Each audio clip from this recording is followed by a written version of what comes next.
हमने आर्द्रता और उसके प्रकारों का अध्ययन किया। अब हम संघनन व उसके रूप का अध्ययन करेंगे। तो क्लाइमेटोलॉजी के अंतर्गत आज हम संघनन का अध्ययन करेंगे।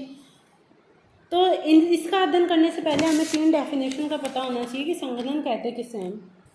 तो 3 प्रकार की प्रक्रियाएं होती है। एक होता है संघनन, एक होता है वाष्पीकरण, एक होता है ऊर्ध्वपातन। कंडेंसेशन, इवेपोरेशन और ऊर्ध्वपातन। इसमें संघनन में क्या होता है, जब भी कोई गैस ये रूप से द्रव अवस्था में, यानी ये तीनों पदार्थ की अवस्था परिवर्तन के रूप है। अवस्था परिवर्तन होता है इसमें, तीनों में ही पदार्थों की क्या हो गए, अवस्थाएं बदलेगी। तो संघनन में क्या होता है कि जो पदार्थ होगा वो गैस अवस्था से द्रव अवस्था में आता है, तो इसे किस नाम से जाना जाता है, संघनन। वाष्पीकरण में क्या होता है, द्रव अवस्था से गैसीय, कोई भी पदार्थ जब द्रव अवस्था से गैसीय अवस्था में परिवर्तित होता है तो उसे वाष्पीकरण के नाम से जाना जाता है। जैसे जलवाष्प में परिवर्तित होता है।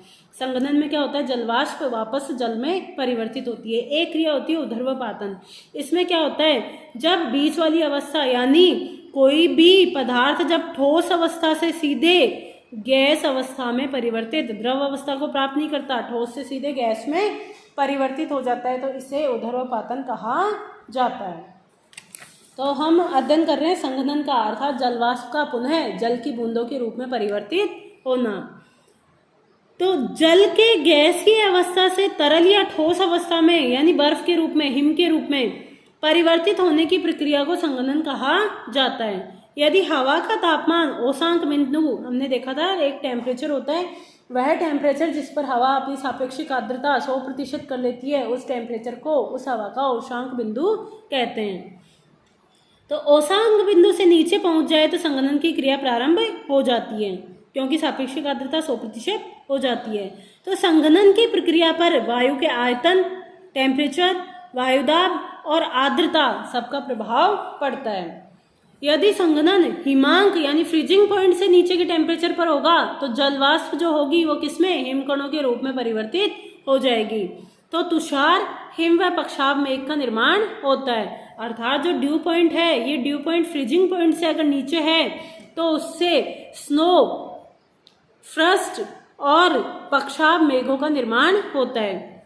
यदि संघनन हिमांक से ऊपर है, हिमांक यानी ड्यू पॉइंट अगर हिमांक 0 डिग्री से ऊपर है तो ओस, कोहरे, कुहासे व बादलों का निर्माण होता है। यदि संघनन धरातल के समीप होता है तो ओस और पाले और कोहरे व कुहासे का निर्माण होता है। जबकि यदि संघनन अपेक्षाकृत अधिक ऊंचाई पर होता है तो बादलों का निर्माण होता है। तो एक एक करके हम सबका अध्ययन करेंगे। सबसे पहले ओस, जिसको ड्यू के नाम से भी जाना जाता है। तो हवा का जल वाष्प जब संघनित होकर छोटी छोटी बूंदों के रूप में धरातल पर पड़ी वस्तुओं पर जमा हो जाता है तो इसे ओस कहा जाता है। देखो ओस क्या होती है, अगर बात किया जाए तो ओस कोई ऊपर से नहीं गिरती। जैसे कि ये धरातल है, मान लो यहाँ पर जल की छोटी छोटी बूंदें, या कोई भी सतह है, ये मटका रखा हुआ है, तो यहाँ पर जो जल की बूंदें पाई जाती है, इसको सुबह सुबह हम देखते हैं कि ये जल की बूंदें पत्तियों पर, इन पर पाई जाती है, तो इनको ओस के नाम से जाना जाता है। ये वास्तव में ओस की बूंदें जहाँ पर होती है उनका निर्माण उसी क्षेत्र पर, उसी सतह पर इसका निर्माण होता है। ठीक है, ऐसे नहीं कि ये ऊपर से वायुमंडल से गिरती है और वहां पर जमा होती है। ओस कणों का निर्माण उसी स्थान पर होता है जहां पर वो वर्तमान में विद्यमान है।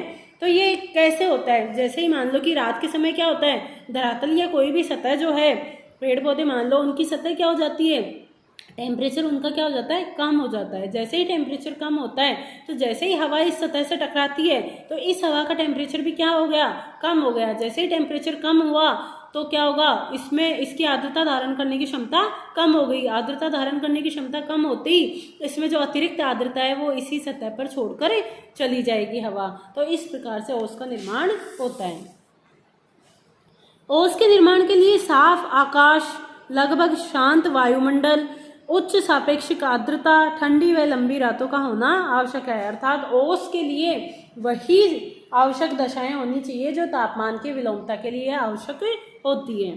ओस के निर्माण के लिए आवश्यक है कि तापमान जो हो वो हिमांक से ऊपर हो, क्योंकि अगर तापमान हिमांक से फ्रीजिंग पॉइंट से नीचे होगा तो ये जो ओस की बूंदें होंगी ये किसमें, हिम के रूप में परिवर्तित हो जाएगी, जिसको तुषार के नाम से जाना जाएगा। ठीक है, तो ओस और तुषार फ्रस्ट में सिर्फ इतना ही अंतर होता है पाले में कि जो अगर जो टेम्परेचर है ओसांक बिंदु फ्रीजिंग पॉइंट से नीचे है, 0 डिग्री सेंटीग्रेड से कम है, तो तुषार या पाले का निर्माण होगा, और अगर फ्रीजिंग पॉइंट से ऊपर है तो ओस का निर्माण होगा।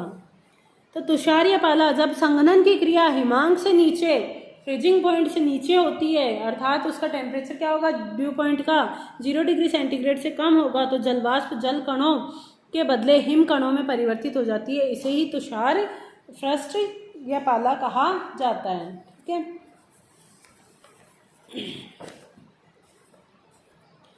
पाले के निर्माण के लिए उन सभी परिस्थितियों का होना आवश्यक है जो कि ओस के निर्माण के लिए आवश्यक है। अर्थात ओस और पाले में सिर्फ इतना ही डिफरेंस होता है कि जो ड्यू पॉइंट है वो अगर फ्रीजिंग पॉइंट से नीचे है तो पाला पड़ेगा, और अगर फ्रीजिंग पॉइंट से ऊपर है तो ओस बनेगी।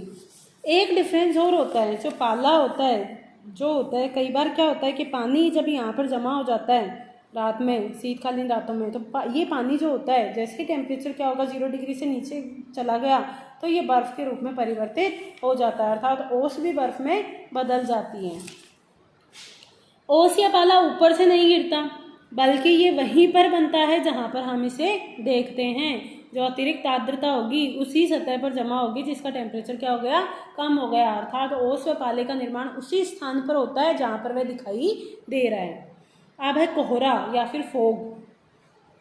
कोहरा एक प्रकार का बादल है। जब जलवाष्प का संघनन धरातल के बिल्कुल समीप होता है तो कोहरे का निर्माण होता है। कोहरे में कुहासे की तुलना में जल के कण अपेक्षाकृत छोटे व सघन होते हैं। देखो, कोहरा जो होता है वो जैसे कि धरातल से ऊपर हम क्षोभमंडल में बादल देखते हैं, बादल में और कोहरे में इतना डिफरेंस होता है कि बादल में जो जल शिखर होते हैं वो क्या होते हैं, आवेशित होते हैं, लेकिन कोहरे के अंदर जो जल शिखर होते हैं वो आवेशित नहीं होते। दूसरी उनमें स्थिरता, कोलाइडली स्थिरता पाई जाती है। कोहरे के जो जल कण जिनको बोलते हैं अपन जल शिखर बोलते हैं जिनको, उसमें कोलाइडी स्थिरता पाई जाती है और उनका आकार बहुत ही छोटा होता है कोहरे में। जबकि बादल जो होते हैं उसमें क्या होता है, जल शिखरों का आकार अपेक्षाकृत बढ़ता है और उनमें कोलाइडली अस्थिरता पाई जाती है। कोहरे का निर्माण धरातल के समीप होता है, जबकि जो बादल होंगे उनका निर्माण धरातल से अपेक्षाकृत अधिक ऊंचाई पर होता है। कोहरे में कुहासे की तुलना में जल के कण अधिक छोटे, कोहरे में कुहासे की तुलना में जल के कण अधिक सघन व छोटे होते हैं। तो मिस्ट और फॉग में दृश्यता का अंतर पाया जाता है। जो मिस्ट होता है उसमें दृश्यता अपेक्षाकृत अधिक पाई जाती है, जबकि जो कोहरा होता है उसमें दृश्यता अपेक्षाकृत क्या पाई जाती है, कम पाई जाती है।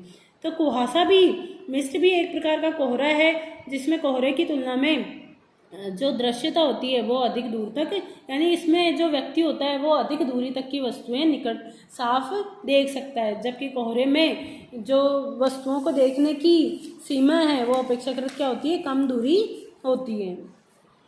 इसमें दृश्यता 1 किलोमीटर से अधिक परंतु 2 किलोमीटर से कम होती है। अब दूसरी जो चीज़ देखते हैं वो स्मोग जो होती है वो स्मोक व फॉग से मिलकर बना है। तो इसमें क्या होता है, जब धरातल के निकट अत्यधिक प्रदूषण के कारण धूल कण या धुएं के कण अधिक पाए जाते हैं तो क्या होगा, आर्द्रता जो सापेक्षिक आर्द्रता 100% हुए बिना भी जैसे ही 70% भी होती है, वैसे ही क्योंकि यहाँ उनको संघनन के लिए अपेक्षाकृत अधिक आधार धूल कण प्राप्त हो गए, धुएं के कण प्राप्त हो गए, इसके कारण उन पर संघनन क्रिया प्रारंभ कर देते हैं, जिससे वातावरण की दृश्यता खत्म हो जाती है। उसे ही धुआं से या फिर स्मोक के नाम से जाना जाता है। बड़े बड़े शहरों में फैक्ट्रियों के निकट जब कोहरे में धूल के कण मिल जाते हैं तो उन्हें धुआंसा या स्मोक के नाम से जाना जाता है। धुआंसा कोहरे की तुलना में भी अधिक सघन होता है और दृश्यता बहुत ही इसकी कम होती है, क्योंकि इसमें क्या होगा, धूल के कणों और आर्द्रताग्राही नाभिकों की संख्या बहुत अधिक हो जाती है, जिसके कारण सापेक्षिक आर्द्रता जैसे ही 70% के ऊपर होती है तभी उसमें संघनन की क्रिया प्रारंभ हो जाती है। अब है